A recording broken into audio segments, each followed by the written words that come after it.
Sulat. Tuhan, apa perlunya engkau ciptakan seorang khalifah di permukaan bumi? Kelak kalau mereka berkembang biak, kerjanya hanya akan melakukan kerusakan, menumpahkan darah, saling bermusuhan satu sama lain. Sedangkan kami, kata malaikat, sudah cukup bertasbih memuji kebesaran-Mu.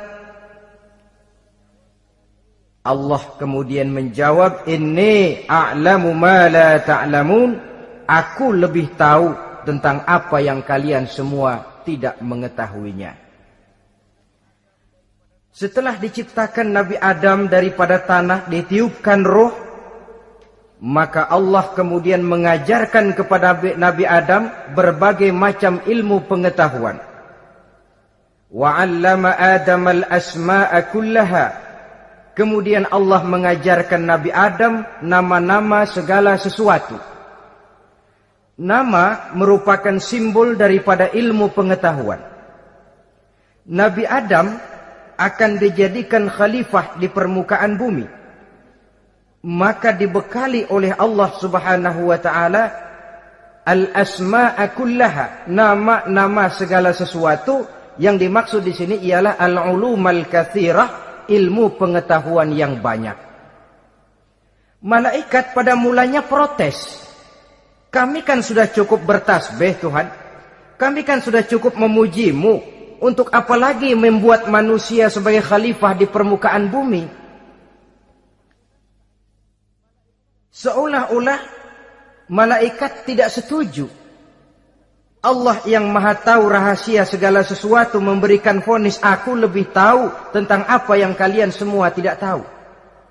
Oleh karena Nabi Adam dipersiapkan untuk menjadi seorang khalifah di permukaan bumi, maka dibekali oleh Allah dengan ilmu pengetahuan. Begitu Nabi Adam dan begitu kita. Karena bukan cuma Nabi Adam, kita pun oleh Allah dijadikan sebagai khalifah-khalifah di permukaan bumi ini. Yang nilai kekhalifahan kita bergantung kepada kondisi kita masing-masing. Ada orang yang menjadi khalifah level internasional, menjadi pemimpin dunia Islam. Ada orang menjadi khalifah level nasional saja. Ada khalifah tingkat kota saja. Ada khalifah tingkat kecamatan.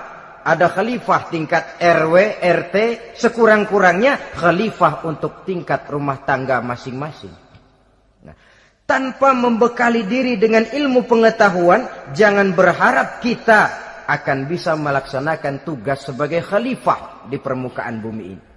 Apapun saja, Nabi mengajarkan, Man aradad dunya fa'alaihi bil ilmi, wa man aradal akhirata fa'alaihi bil ilmi, wa man aradahuma fa'alaihi bil ilmi.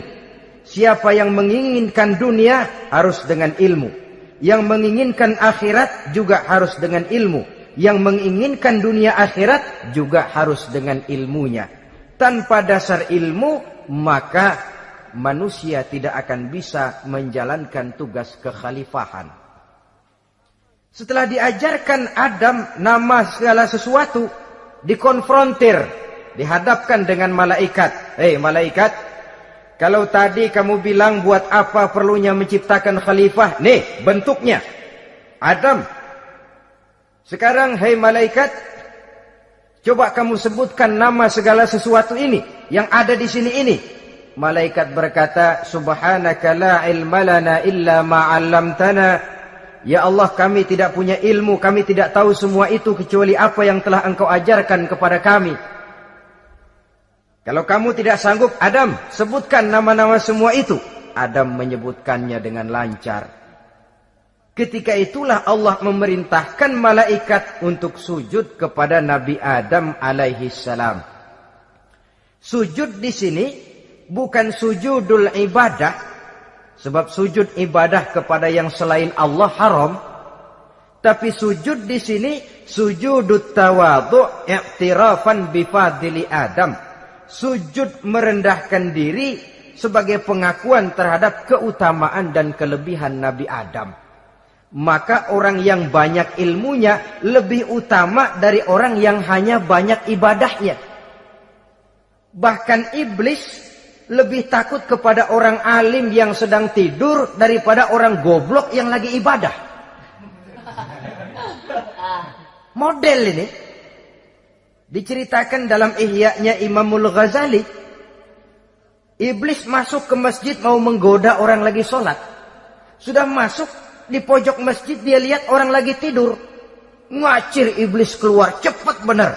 Pucat mukanya. Ketemu di jalan sama temennya. Kenapa lari, Mas?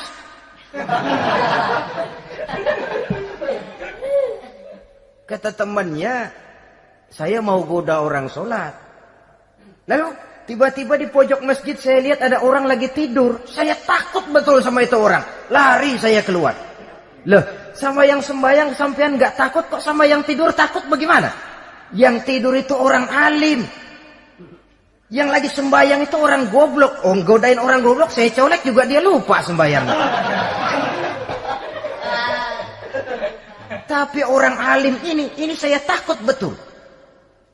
Lah kalau diukur dengan malaikat waktu itu Nabi Adam, ibadahnya lebih banyak malaikat, jelas. Sudah bertasbih, sudah bertahmid malaikat. Nabi Adam baru diciptakan. Tapi kenapa Allah perintah malaikat sujud kepada Adam? I'tirafan bifadili Adam. Keutamaan Nabi Adam. Pantas untuk diserahi tugas sebagai khalifah mengatur kehidupan di muka bumi. Kalau malaikat yang jadi khalifah di dunia ini, nggak rame dunia. Coba, malaikat, material, harta nggak perlu. Seksual nggak perlu. Dunia ini hambar. Justru dunia ini menjadi ramai setelah manusia diberikan fungsi sebagai malaikat, sebagai khalifah oleh Allah Subhanahu wa taala. Saudara-saudara kaum muslimin rahimakumullah, setelah nyata kelebihan Nabi Adam, maka Allah perintahkan Nabi Adam tinggal di surga dengan segala kenikmatan yang ada di dalamnya. Tapi lantaran sendirian, kesepian Nabi Adam ini. Allah Maha Tahu, maka diciptakannya pasangannya, yaitu Siti Hawa dari tulang rusuk yang sebelah kiri. Sehingga Nabi pernah pesan begini, Istausu bin nisa fa innahunna khuliqna min dhil'in. Hati-hati kamu ngadepi perempuan.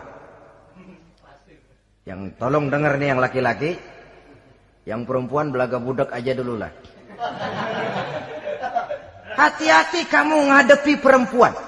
Fa innahunna khuliqna min dhil'in, karena perempuan diciptakan dari tulang rusuk sebelah kiri. Apa watak tulang rusuk? Tulang rusuk itu kan bengkok. Perempuan tuh begitu, didiemin aja bengkok terus, dikerasin patah.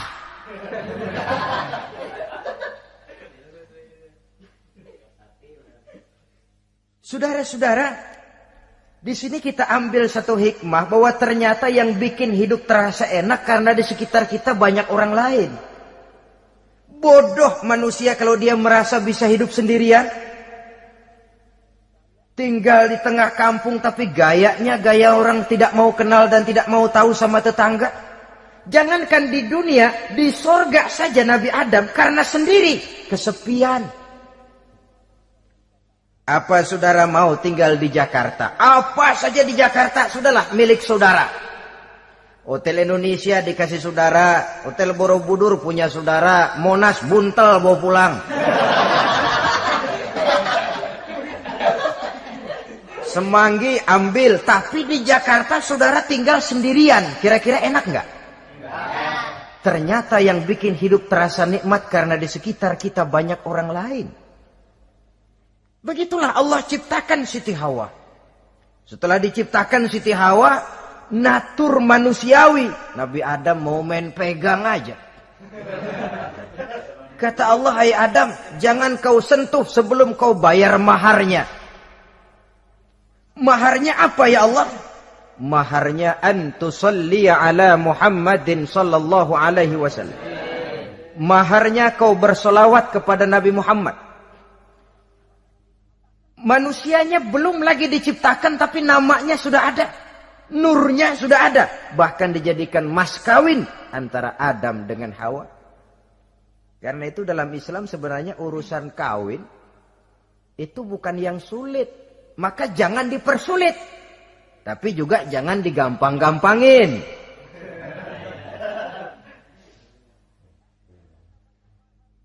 Artinya yang namanya mahar ini, walaupun cuma sebentuk cincin besi kalau orang sangat tidak mampu. Bahkan dengan mengajarkan Fatihah saja sah sudah.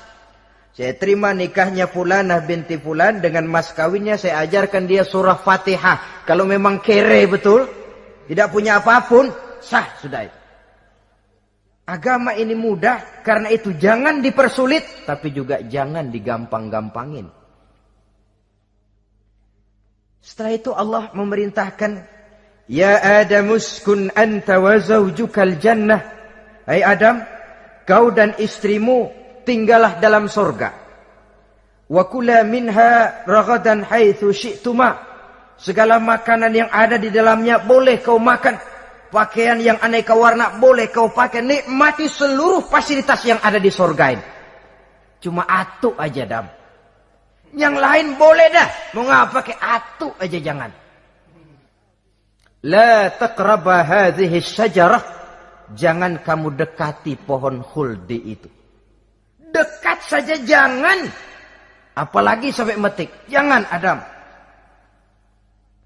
Saudara, ma'asyiral muslimin, itulah watak manusia. Kalau ada 10 persoalan, yang 9 boleh, yang 1 tidak boleh, yang tidak boleh yang bikin dia penasaran. Gue pengen tahu ngapa kagak boleh sih. Timbul penasaran. Apalagi iblis selalu berusaha. Sebab pada waktu malaikat disuruh sujud, semuanya sujud kepada Adam. Iblis tidak mau sujud. Tuhan tegur.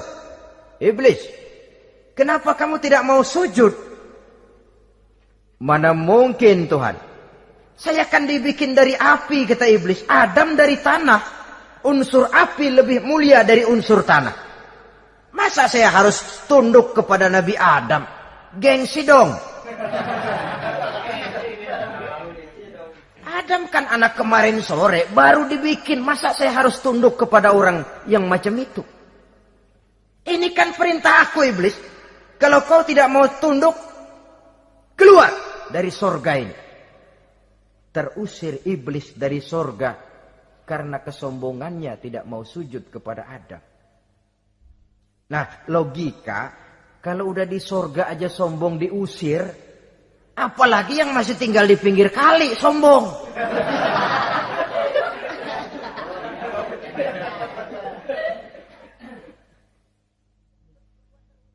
Tapi sejak peristiwa terusirnya itu, iblis bikin proklamasi.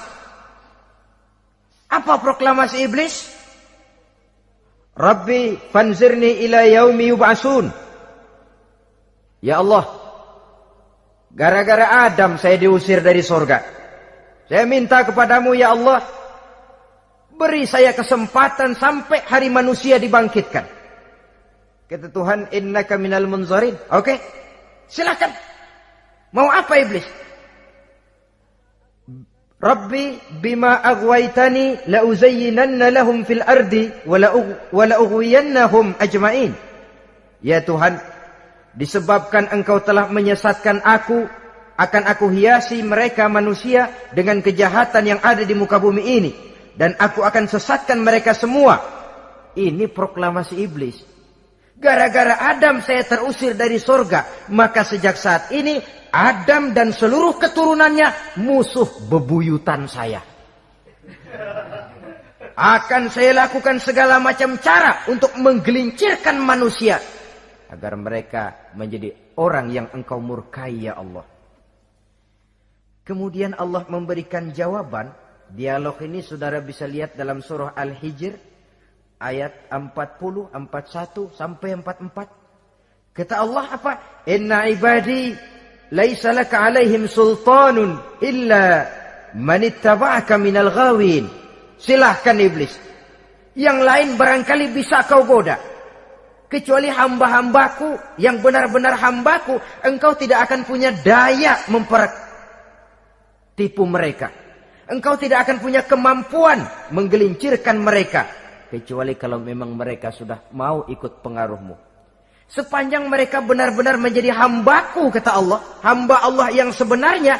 Mereka di luar kekuasaanmu, iblis. Tapi kalau mereka sudah turun menjadi hamba harta, hamba dunia, hamba pangkat, budak jabatan. Mereka itu yang bisa kau gelincirkan. Selama mereka masih tetap sebagai hambaku, kata Allah. Mereka di luar jangkauan kekuatan dan kekuasaanmu, iblis. Nah, sejak saat itu kan iblis selalu nyari jalan. Nyari lantaran bagaimana Adam nih. Supaya dia tergelincir. Gara-gara dia saya diusir dari surga. Nguping terus iblis. Sampai akhirnya dia dapat berita tentang dilarangnya Nabi Adam mendekati pohon khuldi itu. Satu hari dengan muka sedih. Ya, iblis itu the best actor. Aktor ulung dia. Dengan roman muka sedih. Dia datang kepada Nabi Adam dan Siti Hawa. Kata Nabi Adam, iblis, ente kok tampangnya demek amat sih?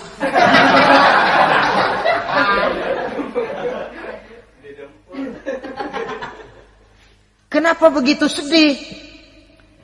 Adam, saya sebenarnya tidak ada yang bikin saya sedih.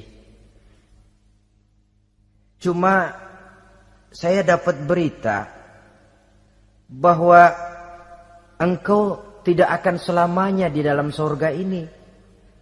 Wah Adam, kalau engkau bisa tetap tinggal di surga bersama istrimu, alangkah bahagianya saya, kata iblis.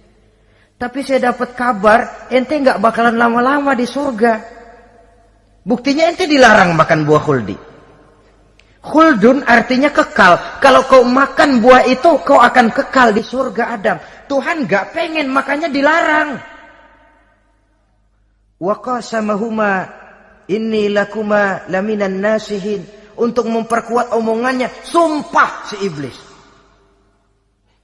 Bener Dam, saya sih ngomong cuma buat kepentingan ente. Saya sayang sama ente. Oh, yang tahu cuma saya dah. Bicaranya seolah-olah untuk kepentingan Nabi Adam. Sebenarnya tujuannya tidak lebih menjerumuskan Nabi Adam. Begitu iblis zaman dulu, zaman Adam. Dan begitu iblis zaman sekarang. Seolah-olah bicaranya untuk kepentingan umat Islam. Tapi sebenarnya tujuannya ngelecehin. Memperdayakan umat Islam. Dia bilang kepada Adam, saya sih cuma ngasih saran Adam, kalau ente pengen selamanya di surga, petik aja tuh buah. Pokoknya beres dah. Itu si Tuhan ngelarang, ya bohongin doang lo. Supaya kau dan istrimu tidak lama-lama di surga, maka dilarangnya kau memakan buah khuldi itu. Udah, embat aja. Saudara-saudara, tipu daya iblis ini bisa kita baca dalam surah Al-A'raf ayat 20 sampai ayat 22. Nabi Adam tergoda, ditambah oleh bujuk rayu Siti Hawa. Nabi Adam yang setengah hati itu akhirnya terpancing betul. Sebab itu perempuan, walaupun peranannya tidak begitu kelihatan, tapi memang sangat menentukan. Tidak ada seorang suami bisa sukses jadi apapun dia tanpa peran serta istrinya. Karena itu sebagai muslim, kita punya teman hidup dan kita punya lawan hidup. Siapa teman hidup kita? Dalam arti sempit, teman hidup kita istri. Kalau dia istri tentu suami yang taat kepada Allah dan Rasulnya. Dalam arti luas, teman hidup kita ialah setiap muslim. Setiap orang yang pandangan hidupnya sama dengan kita. Itu teman hidup. Lalu lawan hidup kita siapa? Lawan hidup kita secara mutlak iblis dalam segala bentuknya. Iblis yang berbentuk halus, Ini ngusirnya ada lebih gampang. Konon ya, iblis setan itu kalau dengar orang azan kan lari. Takut dia. Dibacakan bismillah, minggir. Yang sulit diusir ini iblis yang berbentuk manusia. Diazanin nyengir.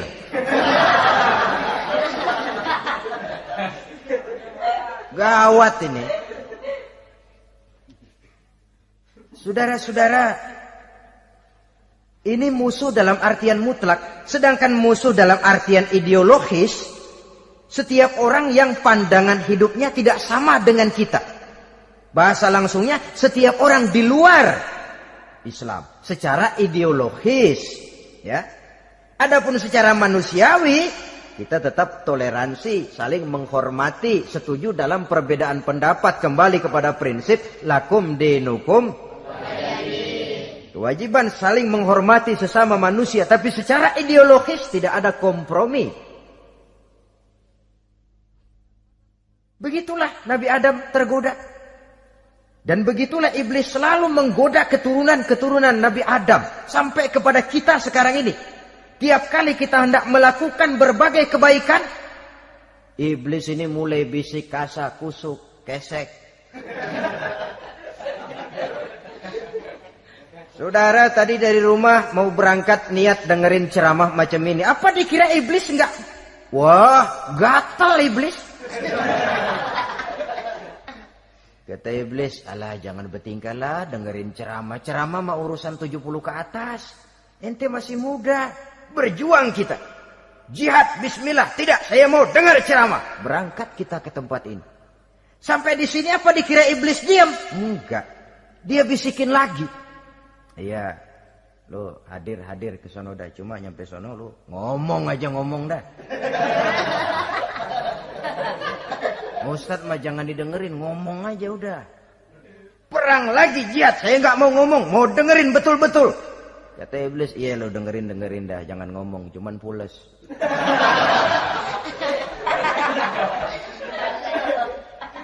Segala macam cara dilakukan oleh iblis untuk menggelincirkan manusia. Ketika Nabi Adam mengambil buah khuldi itu, datanglah murka Allah.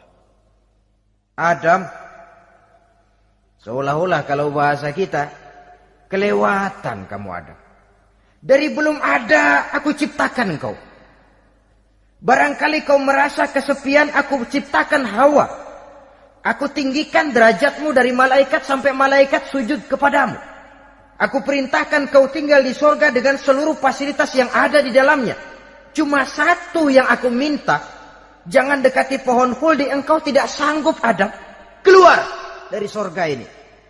Terusir Nabi Adam dan Siti Hawa dari sorga. Turun ke dunia ini. Turun terpisah lagi. Ya Allah. Orang itu kalau biasa susah, ketemu susah sih menglalap namanya. Makanannya. Tapi biasa seneng ketemu susah. Ini yang kalau tidak kuat mental. Tengoklah zaman sekarang kan nih. Kalau tuan-tuan rajin baca pos kota. Kayaknya nyawa murah bener. Pasal duit 100, nyawa hilang.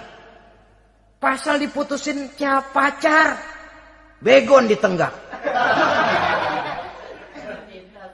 Gantung diri pakai tali plastik. Murah betul kelihatannya jiwa itu. Sehingga pantas kalau Nabi pernah katakan irhamu salasatan minan nas, sayangilah 3 macam manusia. Pertama, azizan zalla, orang mulia yang jatuh hina. Pejabat tinggi kalau pensiun kesian bener. Ya Allah. Udah nggak ada yang ngasih hormat, tanda tangan nggak laku. Azizan zalla. Orang mulia yang jatuh hina. Yang kedua, ghaniyan qad iftaqara. Orang kaya jatuh miskin. Dari hidup serba ada jatuh melarat. Yang ketiga, faqihan yal'abu bihil juhal. Ahli fikih ngerti hukum tapi dipermainkan oleh orang-orang bodoh yang kebetulan punya kekuasaan. Kalau keluar fatwa, sesuai dengan pesan sponsor. Yang halal bisa jadi haram, yang haram dibikin remeng-remeng. Ahli fikih dipermainkan oleh orang bodoh. Kasihan betul. Terpisah Adam dengan Hawa ini. Adapun Nabi Adam turun menyesal dengan seluruh kesalahannya, sujud, taubat, menangis. Menurut riwayat 300 tahun beliau sujud seraya membaca Rabbana zalamna anfusana wa illam taghfir lana wa tarhamna lanakunanna minal khasirin. Ini doanya Nabi Adam, ya Allah, kami telah zalim kepada diri kami sendiri. Andai kata engkau tidak kasihan, tidak memberikan ampun kepada dosa yang kami lakukan, sungguh kami termasuk ke dalam golongan orang-orang yang rugi. Ini yang dibaca Nabi Adam dalam taubatnya. Di akhir taubatnya, Nabi Adam munajat kepada Allah, ya Allah, dengan kebesaran Muhammad ampunilah dosa saya. Allah tegur, kaifa araftahu ya Adam walam akhluqhu. Dari mana kau bisa tahu nama Muhammad Adam padahal aku ciptakan saja belum manusianya. Kata Nabi Adam, pertama, ketika engkau ciptakan saya, engkau tiupkan ruh ke dalam jasad saya, terbuka mata saya memandang ke bawah arasmu. Di sana nampak dengan jelas tertulis di kaki arasmu, la ilaha illallah Muhammadur Rasulullah. Taulah saya bahwa Muhammad ini orang yang paling dekat dengan engkau ya Allah. Sampai namanya bergandengan dengan namamu di kaki arasmu. Yang kedua, ketika saya hendak menyentuh Hawa, kau juga yang mengatakan jangan kau bayar maharnya sebelum kau bersolawat kepada beliau. Saudara hadirin yang saya hormati, Nabi Adam diterima taubatnya oleh Allah. Kemudian dipertemukan kembali dengan Siti Hawa setelah sekian lama berpisah. Pertemuan itu terjadi di satu dataran luas, di satu padang yang luas, yang sampai sekarang dinamakan dengan Padang Arafat. Tempat para ibadah haji melakukan wukuf, yaitu puncak pelaksanaan ibadah haji. Dan pertemuan itu sendiri terjadi di atas sebuah bukit kecil yang diabadikan dengan nama Jabal Rahmah di kawasan Arafat itu. Di atas Jabal Rahmah itu ada satu monumen kecil untuk mengabadikan pertemuan Nabi Adam dengan Siti Hawa. Lalu tinggallah keduanya di permukaan bumi ini. Oleh Allah diberikan karunia keturunan yang banyak. Dan tiap kali lahir kembar. Kembarnya laki perempuan, laki perempuan, laki perempuan. Dari sinilah berkembang biak manusia. Di mana di zaman Nabi Adam perkawinannya silang. Karena tentu tidak ada manusia lain. Perkawinan silang itu artinya, kalau si A dan B, A ini laki, B perempuan, kemudian lahir kembar kedua antara C dengan D, maka begitulah yang A dikawinkan dengan D, yang C dikawinkan dengan B. Perkawinan silang. Tidak boleh perkawinan yang kembar sama waktu dilahirkan. Nah, di antara putra-putra Nabi Adam yang kemudian juga membuat sejarah, yaitu Habil dan Qabil. Habil, saudara kembarnya namanya Labuda, perempuan. Qabil, saudara perempuannya Iklimah. Menurut hukum perkawinan waktu itu harus silang. Habil harus kawin dengan Iklimah dan Qabil harus kawin dengan Labuda. Tapi Qabil protes. Dia kepengen kawin dengan saudara kembarnya sendiri. Dalam arti yang sama-sama dilahirkan dengan dia, yaitu Iklimah. Kenapa? Karena kebetulan rupa Iklimah ini lebih cantik daripada Labuda. Protes kepada ayahandanya Nabi Adam. Abah, saya tidak terima, saya harus kawin dengan Iklimah. Tidak Qabil, kamu harus kawin dengan Labuda. Enggak mau. Kenapa dengan Labuda? Kurang kece.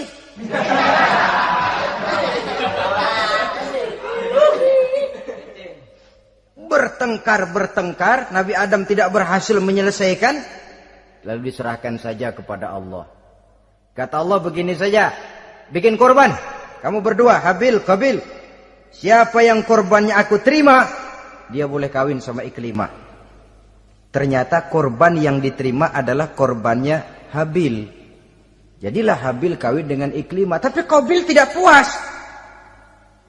Dendam kesumatnya timbul, iblis ngilikin. Kresek. Akhirnya dibunuh saudaranya Habil ini. Inilah sejarah pembunuhan pertama dalam kehidupan manusia. Qabil membunuh Habil. Habis dibunuh bingung.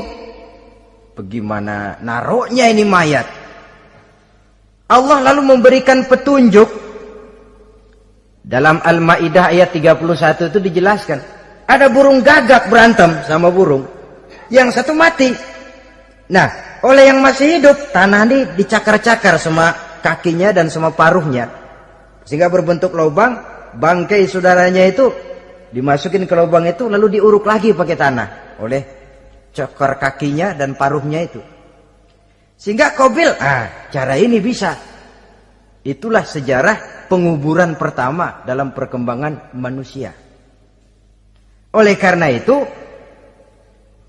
Nabi memberikan penjelasan, man sanna sunnatan hasanatan falahu ajruha wa ajru man amila biha wa fi riwayatin wa ajru man tabi'aha. Siapa orang yang melakukan satu kebajikan, dia akan mendapat pahala dan pahala dari orang-orang yang mengikuti kebaikannya. Misalnya saudara membentuk pengajian.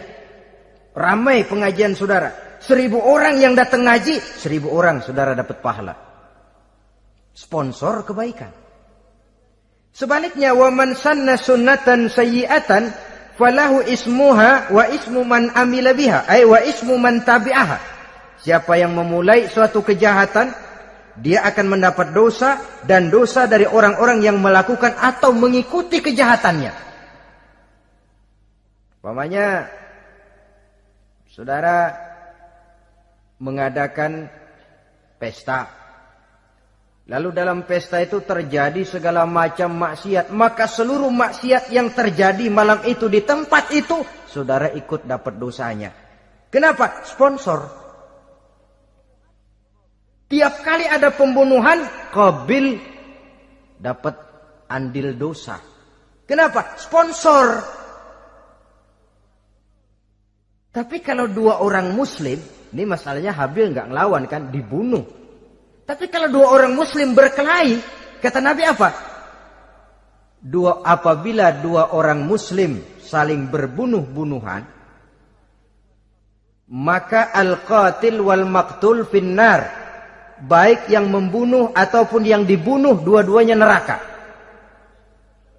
Sahabat heran, ya Rasul, kalau yang ngebunuh masuk neraka pantas, tapi ini yang dibunuh kenapa neraka juga? Soalnya sama-sama niat, cuman keduluan aja. Itu kan masalahnya. Andai kata dia nggak terbunuh, dia yang akan membunuh. Niat itu sudah ada. Nah kalau Habil ini dia tidak punya niat membunuh, dia memang dibunuh oleh Qabil. Saudara-saudara kaum muslimin rahimakumullah. Lalu dari situlah berkembang biak keturunan Nabi Adam alaihi salam. Sehingga dengan demikian bisa kita katakan sebagai satu konklusi. Pertama, bahwa manusia adalah makhluk Allah yang menempati kedudukan tertinggi.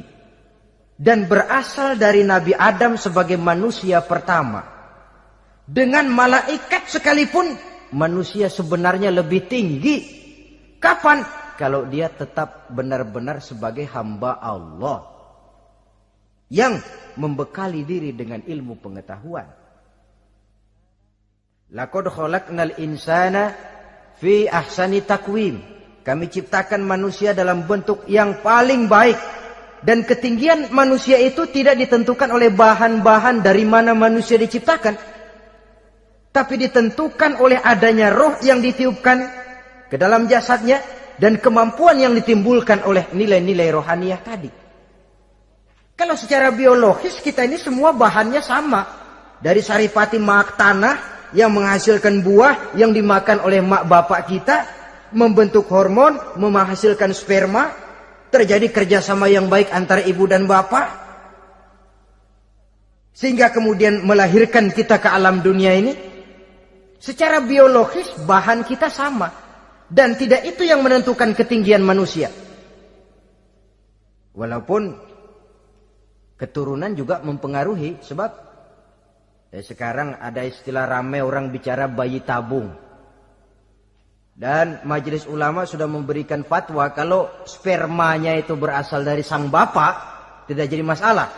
Tapi kalau dari orang lain, haram. Yang lebih celaka lagi di negara maju, tidak lewat proses alam rahim. Jadi dalam satu tabung yang diberikan suhu yang mirip dalam kandungan, di situ dipertemukan antara sperma, air mani laki-laki, dengan ovum, air mani perempuan. Diberikan suhu yang mirip dalam kandungan, dan itu diharapkan bisa menghasilkan manusia lewat tabung kaca itu. Saya tidak sanggup bayangkan kalau sekarang orang tanya asal-usul kita, kan kita masih enak jawab. Kamu anak siapa? Oh, bapak saya Fulan, ibu saya Fulana. Oh, kenal saya. Tapi manusia yang akan datang kalau proyek ini berhasil, bapakmu siapa? Enggak tahu, saya dulu keluar dari tabung, Pak. Rendah betul martabat manusia. Sama saja dengan ada perempuan pernah protes, Pak, Islam itu enggak adil katanya. Kenapa? Masa dalam Islam laki-laki boleh kawin lebih dari satu, tapi perempuan enggak boleh kawin lebih dari satu? Supaya sama-sama adil, boleh dong perempuan punya laki lebih dari satu. Saya bilang, justru disitulah Islam itu hendak menjaga martabat manusia. Kalau seorang suami punya istri empat-empatnya lalu hamil, bapaknya jelas. Tapi kalau perempuan satu punya suami 4 lalu hamil, bapaknya yang mana ya?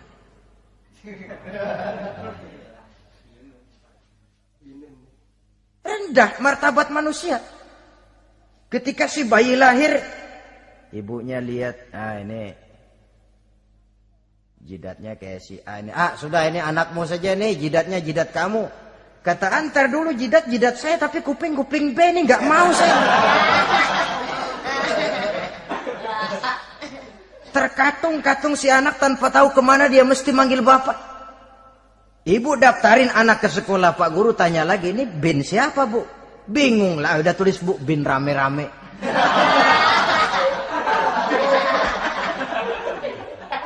Kan rusak martabat manusia kalau sudah begitu. Justru Islam ini menjaga ketinggian martabat manusia. Jadi manusia itu fi ahsani taqwim. Kapan? Kalau dia bisa menjaga kehambaannya di hadapan Allah dengan melaksanakan fungsi sebagai khalifah di permukaan bumi. Tapi bila dia sudah tidak lagi menjadi hamba Allah, tidak lagi berfungsi sebagai khalifah, dia sudah masuk summa radadnahu asfala safilin. Kami kembalikan ke tempat yang paling rendah, lebih rendah dari binatang sekalipun. Kalau dia tetap menjaga posisinya lebih tinggi dari malaikat, malaikat saja sujud kepada Nabi Adam, apalagi kepada makhluk-makhluk yang lain manusia ini. Tapi kalau dia tidak pandai, lebih rendah daripada binatang. Inilah uniknya makhluk bernama manusia. Dengan posisinya dia bisa menjadi lebih tinggi dari malaikat, tapi juga dia bisa meluncur lebih rendah daripada binatang. Untuk menjaga itulah diperlukan agama dalam kehidupan kita sekarang ini. Bukan cuma sebagai lipstick, tapi sebagai pedoman, sebagai way of life yang akan mewarnai cara kita berpikir, state of mind, rule of thinking, cara kita memandang kehidupan ini diwarnai oleh nilai-nilai agama. Dengan demikian, maka manusia bukan keturunan kera. So, ada satu teori namanya teori evolusi yang disampaikan buat pertama kali oleh Charles Darwin. Dia mengemukakan teori bahwa perkembangan kehidupan sesungguhnya di dunia ini menunjukkan mata rantai yang utama melalui apa yang dia namakan seleksi alamiah. Mula-mula dari ikan melalui seleksi ke amfibi, dari amfibi ke reptil, dari reptil ke mamalia, dari mamalia ke mamalia kecil, dari mamalia kecil ke primat, dari primat ke monyet, dari monyet menjadi Homo erectus. Ini teori Darwin. Tapi dia tidak jelas-jelas mengatakan bahwa manusia keturunan monyet, hanya seketurunan. Seketurunan kan tidak berarti keturunan. Begini saja. Toyota Kijang sama Toyota Corolla itu seketurunan. Tapi Corolla dengan Kijang kan lain. Cuma seketurunan. Dalam arti sumbernya sama. Makhluk yang tidak tahan seleksi alam oleh udara yang sangat dingin, perkembangan cuaca yang sangat panas, gempa bumi dan sebagainya, seleksi alam dia namakan, hilang, musnah dari peredaran. Seperti ada binatang raksasa itu dinosaurus, sekarang kan cuma tinggal dongeng saja, tinggal nama atau kerangka. Itu oleh seleksi alam dia nggak lulus, hilang. Yang bertahan yang lulus seleksi alam. Manusia walaupun kecil yang lulus seleksi alam ini. Biar dihantam gempa bumi, angin topan, tetap aja ngejedok. Nah, teori Darwin ini, teori evolusi ini didukung dan dibuktikan oleh peninggalan fosil atau binatang dan tumbuhan yang hidup dan mati selama perkembangannya. Dari bentuk organik pertama hingga pendahulu terdekat daripada manusia. Tapi ada satu kelemahan dari pokok daripada teori evolusi ini. Pertama, garis perkembangan dari Homo erectus, yakni manusia jalan tegak, semacam gorilawi itu, sampai kepada manusia mutaakhir masih belum menentu. Artinya, okelah, kalau manusia seketurunan dengan kera, batas antara manusia yang wujud sekarang dengan manusia purba itu apa? Yang menjadi penghubung. Monyet tidak mungkin. Ini dianggap mata rantai yang hilang, missing link namanya dalam istilah ilmiahnya. Dan ini masih dicari sampai sekarang. Kalau pendahulu terdekat manusia mutaakhir ini manusia purba, katakan Homo erectus, manusia jalan tegak. Lalu generasi sudah itu sebelum berbentuk manusia apa? Ternyata sampai sekarang masih ada missing link, mata rantai yang hilang. Lalu yang kedua, teori evolusi berhenti kepada manusia mutaakhir. Kalau memang kita manusia sekarang ini hasil evolusi, tentu kita akan terus berevolusi lagi. Dan akan jadi apa kita nanti? Ternyata sudah ribuan tahun manusia tetap manusia begini-begini aja. Tidak berevolusi kita ini. Apa lalu matanya jadi cuma satu di tengah? Hasil evolusi? Kan tidak. Tidak berevolusi. Jadi kembali kepada Quran, manusia pertama adalah Nabi Adam. Dan manusia-manusia berikutnya keturunan daripada Nabi Adam. Dan bukan hasil evolusi daripada monyet. Juga tidak akan berevolusi kemana-mana. Kalau demikian benarkah teori evolusi? Untuk mengatakan mutlak benar bukan wewenang kita. Untuk mengatakan salah total juga kebenaran ilmu adalah relatif sebagai relatifnya daya pikir manusia. Di samping dia harus membuktikan kebenarannya, maka kebenaran ilmiah adalah kebenaran yang relatif dan temporer. Contoh kecil saja. Dulu orang berteori bahwa bagian yang terkecil dari suatu benda namanya molekul, kan begitu? Molekul ini nggak bisa dibagi-bagi. Bagian yang paling kecil dari suatu benda namanya molekul. Ilmu terus berkembang. Ternyata molekul sebenarnya terdiri daripada atom. Atom itulah bagian terkecil dari suatu benda yang nggak bisa dibagi-bagi lagi. Nah, berubah sudah teori pertama. Tidak jadi molekul sekarang, atom. Belakangan rupanya atom masih tersusun dari partikel-partikel. Partikel inilah bagian yang terkecil dari satu benda. Berubah lagi sudah. Dan tidak mustahil akan ada penemuan bahwa partikel pun masih bisa dibagi-bagi lagi.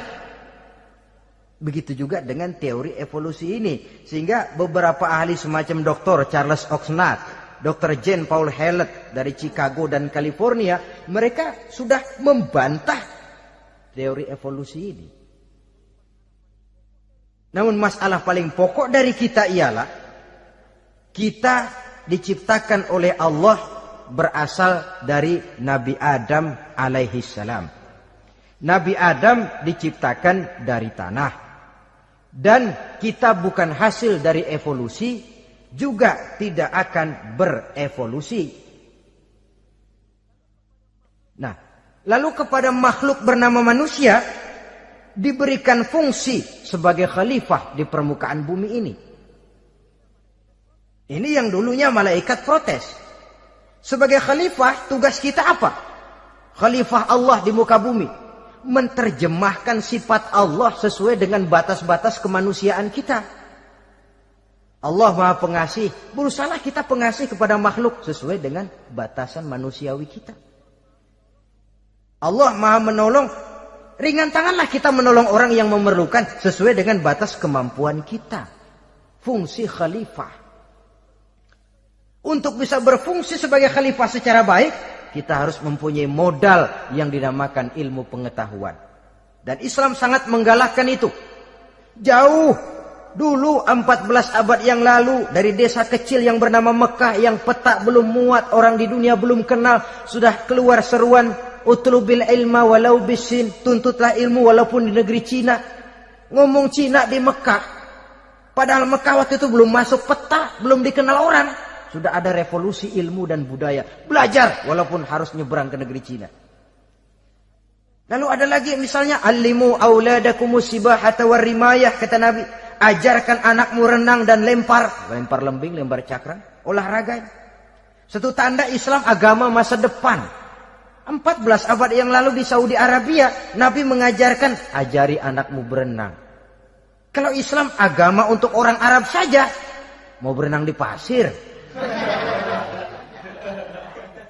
Tapi wawasan pandangannya luas. Bahwa Arab sebagian besar memang Islam, betul. Tapi Islam bukannya Arab, itu juga jelas. Sepanjang kita masih menjadi khalifah Allah, maka sepanjang itu kita fi ahsani taqwim. Nah, sebagai khalifah Allah kita bertugas membudidayakan alam ini. Kita kadang-kadang terlalu. Ada ayat, wa ma min dabatin fil ardi illa 'alallahi rizquha. Semua yang melata di muka bumi dijamin rezekinya oleh Allah. Ayat itu betul. Hak karena datang dari Allah. Bahwa rezeki disediakan di muka bumi, memang. Tapi rezeki itu tidak turun begitu saja laksana jatuhnya embun di waktu pagi. Kita harus berusaha. Dan usaha manusia mencari rezeki lain dengan ayam. Kalau ayam dari tahun atu. Nyari rezekinya tuh modalnya cuma ceker patok. Coba. Dari tahun 1 ayam, asal punya ceker, punya patok, sudah dapat rezeki dia. Nggak perlu masuk TK, SD, SMP. Tapi manusia cari rezeki, apalagi zaman sekarang. Persaingan hidup tajam, lapangan kerja sulit, tensi ekonomi tinggi. Masuk sekolah urusan, tamat sekolah urusan. Kadang-kadang dilema juga. Masuk perguruan tinggi negeri sulitnya setengah mati kayak onta masuk ke lubang jarum. Masuk perguruan tinggi swasta yang favorit biayanya selangit. Artinya tanpa membekali diri dengan ilmu, keahlian, skill, kemampuan, fungsi sebagai khalifah sulit untuk bisa kita laksanakan. Saudara-saudara kaum muslimin yang berbahagia.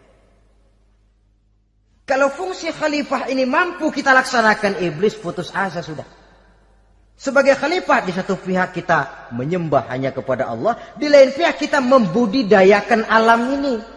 Ada apa sih di perut bumi? Minyak, gas, timah, emas. Ada apa sih di lautan? Pelajari lewat oceanografi, membudidayakan alam. Air sungai supaya arusnya nggak mengalir mubazir. Ada manfaatnya, bisa menimbulkan energi yang menghasilkan tenaga listrik. Bisa mengairi persawahan, irigasi. Bikin apa? Bikin dam, membudidayakan alam. Tapi juga mengislamkan budidaya itu. Bahasanya mengkulturkan natur, mengislamkan kultur.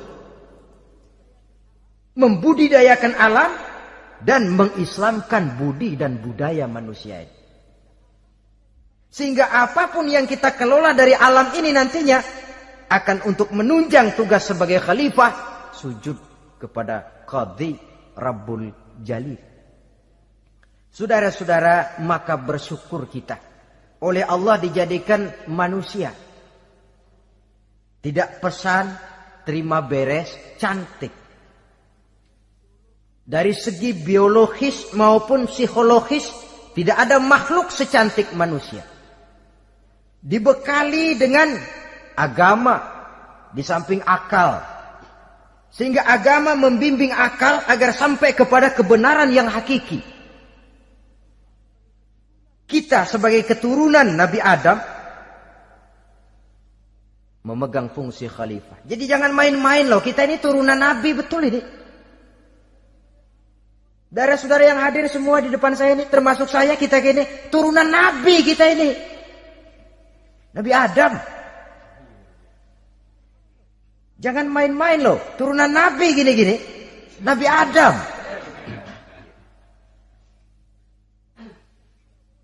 Sayang kalau posisi yang tinggi kita tidak melaksanakan fungsi yang tinggi. Sayang betul. Sebab itu manusia harus adil kepada dirinya. Dalam arti menjaga diri dari sesuatu yang bisa menghancurkan ketinggiannya dalam pandangan Allah. Jadi kalau kita sudah lemparkan diri ke meja judi, hanyutkan diri ke tempat mabuk, hancurkan diri di tempat maksiat, itu sudah tidak adil kepada diri sendiri. Tidak bisa menjaga ketinggian yang diberikan Allah kepada kita. Dikasih baju bersih, dicemplungin di comberan, diinjek-injek lagi. Kita ini diciptakan fi ahsani taqwim. Masa mau turun berbuat seperti binatang, itu makhluk rendah? Masa mau mengikuti tipu dayanya iblis, dia sudah proklamasikan bahwa itu musuh bebuyutan kita? Innahu lakum aduwwum mubin. Setan musuhmu yang jelas dalam segala bentuknya. Saudara-saudara, nah, untuk berfungsi sebagai khalifah ini sekali lagi, bekali diri dengan ilmu pengetahuan. Dan ilmu itu di zaman kita sekarang tentu kalau Nabi Adam diajari langsung oleh Allah, wa 'allama Adam al-asma'a kullaha. Lah kalau kita mau nunggu Tuhan ngajarin, geblek terus. Ya tidak mustahil Allah memberikan ilmu yang disebut ilmu laduni ya. Transfer. Langsung Allah memberikan kepada seorang hamba, membukakan pintu hatinya. Tapi bukan potongan kayak kita yang dapat ilmu laduni macam begitu. Satu contoh, menurut ceritanya, Hadratus Syekh Kiai Hasyim Asy'ari itu kan ngaji beliau kepada Kiai Khalil Bangkalan, Madura. Kiai Khalil ini wali. 2 tahun berguru di sana, nggak diajarin apa-apa. Cuma kalau pagi nyari rumput. Tiap hari 2 tahun akhirnya Hadratus Syekh bilang, Kiai saya kapan diajari? Sudah Hasyim kau pulang saja, insya Allah kau alim. Itu aja pulang jadi orang alim. Ya di samping terus beliau belajar ke Mekah. Kita harus melalui proses belajar ini untuk menunjang tugas kekhalifahan kita sebagai hamba Allah dan sebagai khalifah Allah di permukaan bumi. Sehingga 2 tugas ini bisa kita laksanakan dengan sebaik-baiknya, menjaga martabat manusia sebagai makhluk yang mulia dan keturunan dari Nabi Adam alaihissalam. Saudara-saudara, ini sajalah pembicaraan kita kali ini. Terima kasih banyak atas segala perhatian. Mohon maaf atas segala kekurangan. Usikum wa nafsi bitaqwallah. Aqulu qauli hadza Wassalamualaikum warahmatullahi wabarakatuh.